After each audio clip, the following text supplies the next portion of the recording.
Hello friends, स्वागत है आपका एक बार फिर से हमारे YouTube channel my study net में। आज इस वीडियो में हम क्लास 10th की ज्योग्राफी चैप्टर नंबर 4 कृषि यानी एग्रीकल्चर को पढ़ेंगे। हेडिंग आती है आपकी कि खाद्य अनाज फसलें यानी खाने योग्य अनाज वाली फसलें। फर्स्ट आता है आपका इसमें चावल, यानी फर्स्ट पॉइंट है कि भारत चावल का दूसरा सबसे बड़ा उत्पादक देश है।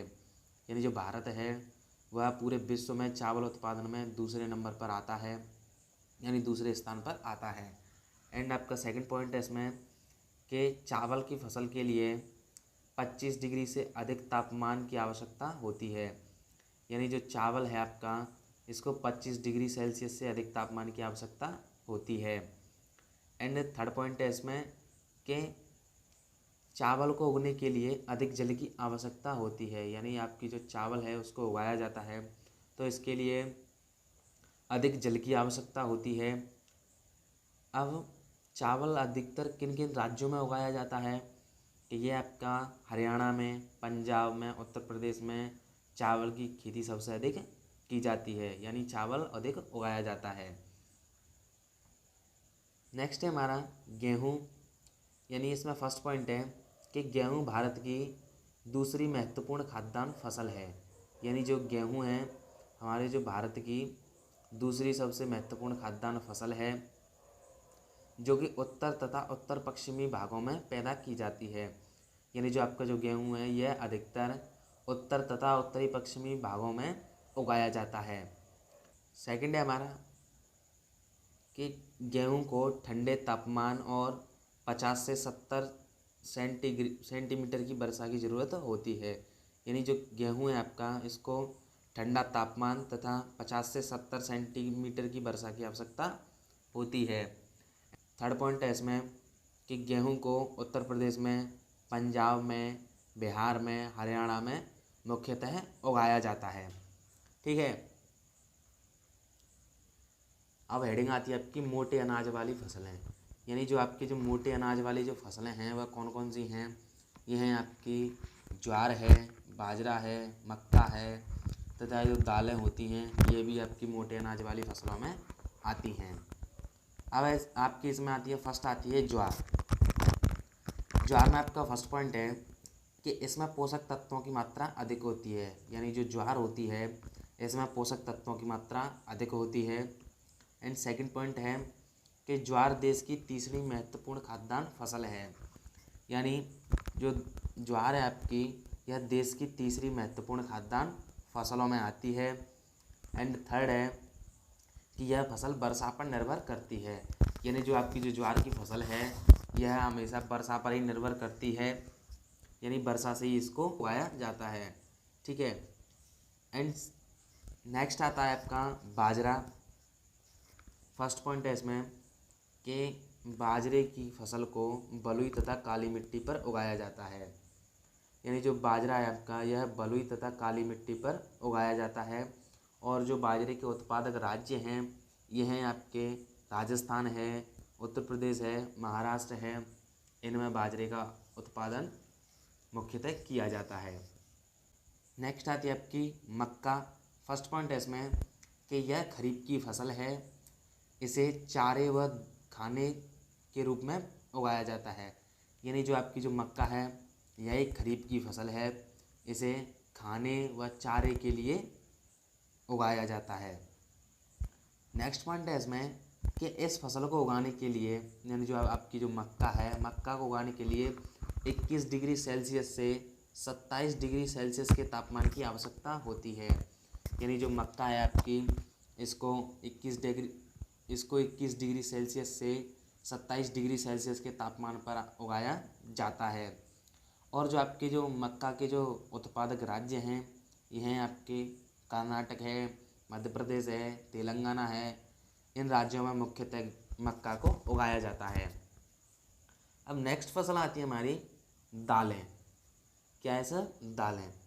अब दालें हैं, इसमें फर्स्ट पॉइंट है कि भारत विश्व में दाल उत्पादन में सबसे बड़ा देश है। यानी जो भारत है वह विश्व में दाल उत्पादन में सबसे बड़ा देश है। एंड सेकंड पॉइंट है कि दालों को कम नमी की आवश्यकता होती है, यानी जो दालों को हम गर्म वातावरण में भी उगा सकते हैं। एंड नेक्स्ट पॉइंट है कि दालें वायुमंडल से नाइट्रोजन का स्थिरीकरण करती हैं तथा भूमि में उर्वरा क्षमता बढ़ाती हैं। यानी जो आपकी जो पल्स क्रॉप्स होती हैं, यानी जो दाल की जो फसलें होती हैं, यानी वे क्या करती हैं कि वायुमंडल से नाइट्रोजन का स्थिरीकरण करती हैं, यानी नाइट्रोजन को एब्जॉर्ब करती हैं एंड भूमि में छोड़ देती हैं, यानी नाइट्रोजन का स्थिरीकरण करती हैं तथा भूमि की उर्वरा क्षमता बढ़ाती रहती हैं। तो आपके मुख्य राज्य हैं, यानी जो आपके दाल के जो मुख्य उत्पादक राज्य हैं ये हैं आपका मध्य प्रदेश है, महाराष्ट्र है, राजस्थान है। तो इनमें मुख्यतः दाल उगाई जाती है। अब नेक्स्ट हेडिंग आती है आपकी अन्य खाद्य फसलें, यानी अभी हम पढ़ चुके हैं कि खाद्य अनाज वाली फसलें। अब आती है हमारी जो अन्य खाद्य फसलें, यानी वे फसलें जिन्हें हम खाते हैं। यानी पहले हमने पढ़ा था खाने योग्य अनाज वाली फसलें, यानी अनाज वाली खाने योग्य फसलें। अब ये हैं अन्य खाद्य फसलें, यानी हम इनको अन्य रूप में खा सकते हैं। तो इसमें आपकी ये हैं आपकी गन्ना है, तिलहन है, चाय है, कॉफ़ी है। तो ये आपकी अन्य खाद्य फसलों में आती हैं। अब आपकी फर्स्ट है इसमें गन्ना। फर्स्ट पॉइंट है इसमें कि भारत गन्ने का दूसरा सबसे बड़ा उत्पादक देश है, यानी भारत है जो कि गन्ने का विश्व में दूसरा स्थान रखता है, यानी गन्ना उत्पादन में। नेक्स्ट पॉइंट है आपका इसमें कि गन्ने की फसल के लिए 21 डिग्री सेल्सियस से 27 डिग्री सेल्सियस तापमान की आवश्यकता होती है, यानी जो गन्ना होता है यह 21 डिग्री सेल्सियस से 27 डिग्री सेल्सियस तापमान पर उगाया जाता है। एंड आपका नेक्स्ट पॉइंट है इसमें कि गन्ने के लिए 75 सेंटीमीटर से 100 सेंटीमीटर की वर्षा की आवश्यकता होती है, यानी जो गन्ना है, गन्ना की खेती के लिए 75 सेंटीमीटर से 100 सेंटीमीटर की वर्षा की आवश्यकता होती है। नेक्स्ट है कि गन्ने का प्रयोग, यानी जो गन्ने का जो प्रयोग होता है ये आपकी चीनी बनाने में, गुड़ बनाने में, सीरा बनाने में गन्ने का प्रयोग किया जाता है। अब है कि जो गन्ने के मुख्य उत्पादक राज्य कौन कौन से हैं, तो ये हैं आपके यूपी है, महाराष्ट्र है, कर्नाटक है। तो ये आपके गन्ने के मुख्य उत्पादक राज्य हैं। नेक्स्ट आती है आपकी तिलहन। फर्स्ट पॉइंट है कि तिलहन उत्पादन में भारत विश्व में तीसरा स्थान रखता है, यानी जो तिलहन उत्पादन में भारत का विश्व में तृतीय स्थान है। अब तिलहन फसल कौन कौन सी हैं ये देख लेते हैं कि नेक्स्ट पॉइंट है इसमें कि जो मूंगफली है, आपकी सरसों है, नारियल है, सोयाबीन है, यह आपकी तिलहनी फसल है। यानी तिलहनी फसल में कौन कौन सी फसल आती हैं, यानी वे फसलें जिनसे हमें तेल प्राप्त होता है, जैसे कि आपकी मूंगफली है, सरसों है, नारियल है, सोयाबीन है आपका, और आपका सूरजमुखी है, अरंडी है। तो ये आपकी क्या आती हैं, तिलहनी फसलों में आती हैं। अब नेक्स्ट पॉइंट है इसमें कि इनका प्रयोग खाना पकाने में किया जाता है, यानी जैसे आपका मूंगफली का तेल है, सरसों का तेल है, नारियल का तेल है, सोयाबीन का तेल है। तो जो इनका जो तेल होता है इनका खाना पकाने के लिए भी प्रयोग किया जाता है। अब नेक्स्ट पॉइंट आता है कि तिलहन उत्पादन किन किन राज्यों में मुख्यतः होता है, तो ये होता है आपका गुजरात में, राजस्थान में, आंध्र प्रदेश में तिलहन का मुख्यतः उत्पादन होता है। अब नेक्स्ट हेडिंग आती है हमारी चाय। अब सर ये चाय क्या होती है ये भी जान लेते हैं हम कि इसमें फर्स्ट पॉइंट है कि चाय उत्पादन में भारत का दूसरा स्थान है, यानी जो चाय जो टी का प्रोडक्शन है यह भारत द्वितीय स्थान पर आता है टी के प्रोडक्शन में, यानी चाय उत्पादन में भारत द्वितीय स्थान पर आता है। एंड नेक्स्ट पॉइंट है इसमें कि चाय को पेय पदार्थों की रानी कहा जाता है, यानी जो चाय है इसको हम पेय पदार्थों की रानी के नाम से भी जानते हैं। नेक्स्ट पॉइंट है आपका कि चाय को उगाने के लिए गर्म जलवायु की आवश्यकता होती है, यानी जो चाय है हमारी यह शुष्क क्षेत्र में भी उग जाती है, यानी इसको गर्म जलवायु की आवश्यकता होती है। और ये जो चाय है आपकी यह रोपड़ फसल में आती है, क्योंकि जो चाय की जो झाड़ियाँ होती हैं चाय की पौध लगाई जाती है, तो इसलिए इसे रोपड़ फसल में भी मिलाया जाता है। नेक्स्ट पॉइंट है आपका इसमें कि चाय को पहाड़ी क्षेत्रों में सीढ़ीदार कृषि करके उगाया जाता है। यानी जो चाय होती है, आपको हमने बताई दिया गर्म जलवायु की आवश्यकता होती है, और चाय को जो है कि कम पानी की भी आवश्यकता होती है।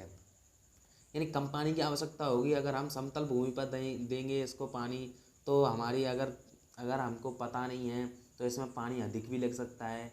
इसीलिए चाय जो कि है ये पहाड़ी क्षेत्रों में सीढ़ीदार कृषि करके उगाई जाती है, जिससे कि अधिक उत्पादन होता है, यानी अधिक उत्पादन प्राप्त होता है। अब नेक्स्ट है, यानी ये जो चाय जो मुख्यतः किन किन राज्यों में उगाई जाती है, यह है आपकी उत्तराखंड में, यानी जैसे आपके पहाड़ी क्षेत्र हैं, आपके उत्तराखंड है, असम है, मेघालय है, वहाँ पर ये चाय मुख्यतः उगाई जाती है। अब नेक्स्ट है हमारी कॉफ़ी। अब जो कॉफ़ी है, इसमें फर्स्ट पॉइंट है कि भारतीय कॉफ़ी की पूरे देश में मांग है।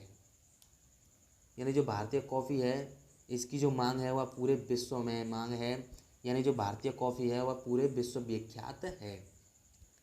अब इसमें नेक्स्ट पॉइंट आता है कि कॉफ़ी को मुख्यतः कर्नाटक में, केरल में, तमिलनाडु में उगाया जाता है। यानी जो आपकी जो कॉफ़ी है इसको मुख्यतः कहाँ कहाँ पर उगाया जाता है, कर्नाटक में, केरल में, तमिलनाडु में उगाया जाता है। अब नेक्स्ट आती हैं आपकी बागवानी फसलें।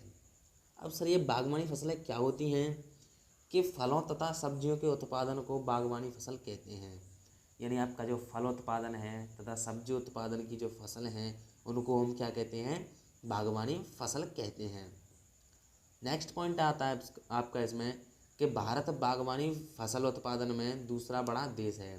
यानी जो भारत है वह फल तथा सब्जी उत्पादन में दूसरा स्थान रखता है पूरे विश्व में।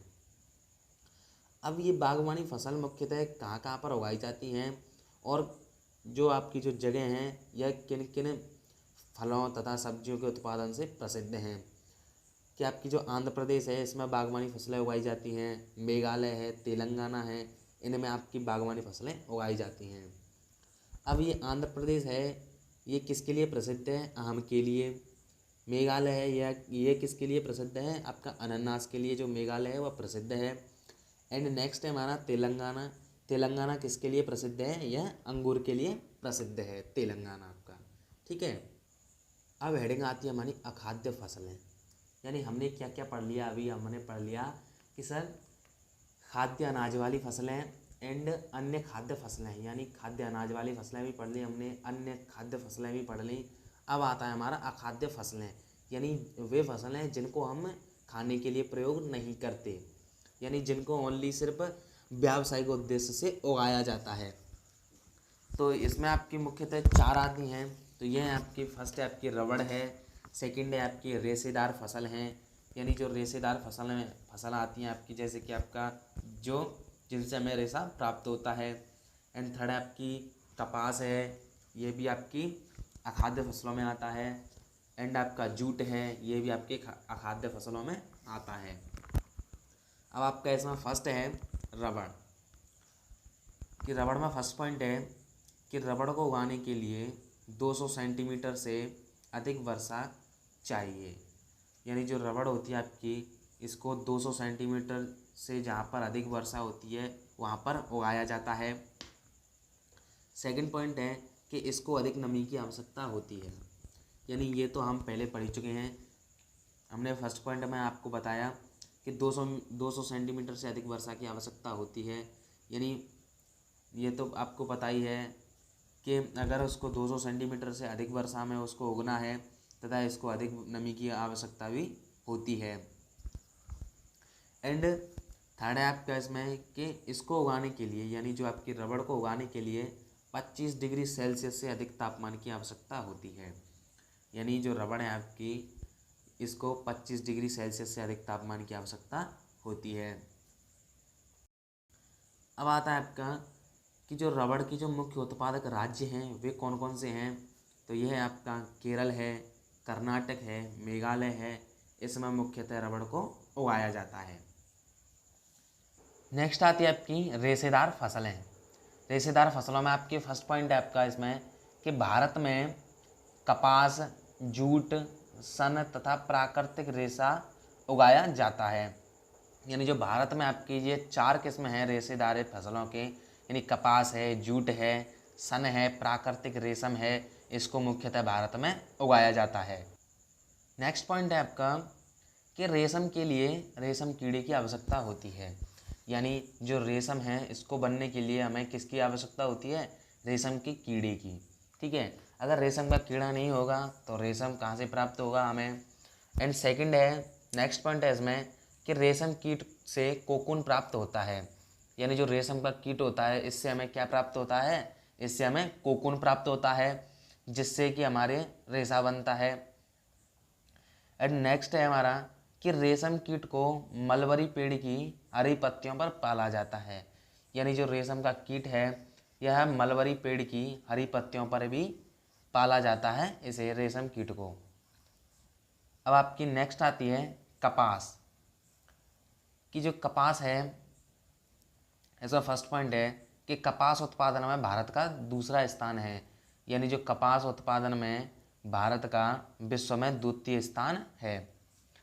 अब सेकंड पॉइंट है इसमें कि इसको काली मिट्टी में उगाया जाता है। यानी जो आपका जो कपास है इसको काली मिट्टी में उगाया जाता है।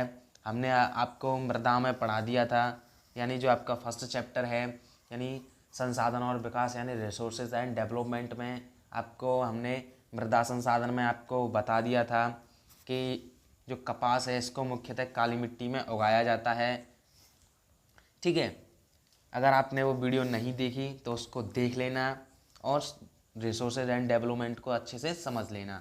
ठीक है, अब आपका इसमें थर्ड पॉइंट है कि इसको उगाने के लिए यानी कपास को उगाने के लिए उच्च तापमान, हल्की वर्षा तथा खिली धूप की आवश्यकता होती है।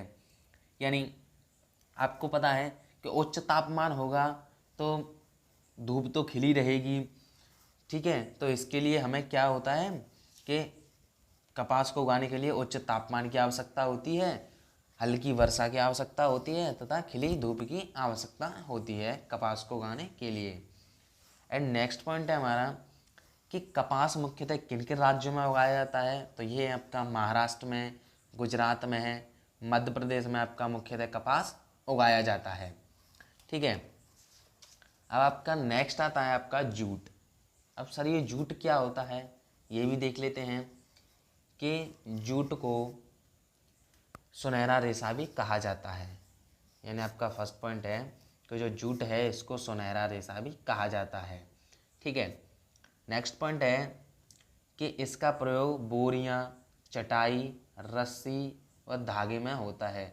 यानी जो आपका जो जूट है इसका प्रयोग हम बोरियां बनाने में, चटाई बनाने में, रस्सी बनाने में, थैला बनाने में इसका प्रयोग करते हैं।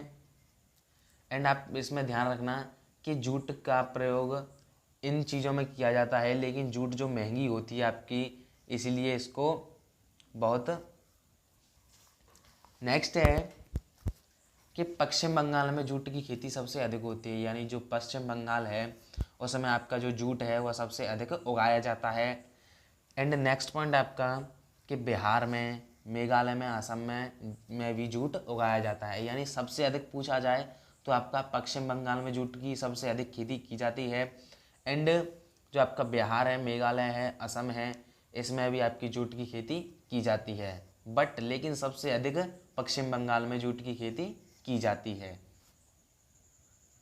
नेक्स्ट हेडिंग आती है हमारी प्रौद्योगिकीय और संस्थागत सुधार। यानी कि जो हमारी जो कृषि है उसमें कैसे कैसे हमारे सुधार हुए हैं, अब उनको हम पढ़ेंगे इसमें। कि आपका फर्स्ट पॉइंट है कि टेक्नोलॉजी पर आधारित कृषि क्रांतियों की शुरुआत हुई थी। यानी जो हमारी जो पहले हमारी जो टेक्नोलॉजी इतनी विकसित नहीं थी जिससे कि हमारी कृषि से कम उत्पादन प्राप्त होता था, इसलिए हमारी जैसे जैसे हमारी टेक्नोलॉजी बढ़ी तथा टेक्नोलॉजी के आधार पर जो आपकी जो कृषि पर यानी जो एग्रीकल्चर पर जो रिवॉल्यूशन हुई यानी जो क्रांति हुई उनकी शुरुआत हुई। एंड नेक्स्ट पॉइंट है कि हरित क्रांति तथा श्वेत क्रांति की शुरुआत हुई। यानी हमने अभी आपको बताया कि टेक्नोलॉजी पर आधारित कृषि क्रांतियों की शुरुआत हुई जिसमें आपकी हरित क्रांति तथा श्वेत क्रांति मुख्य हैं।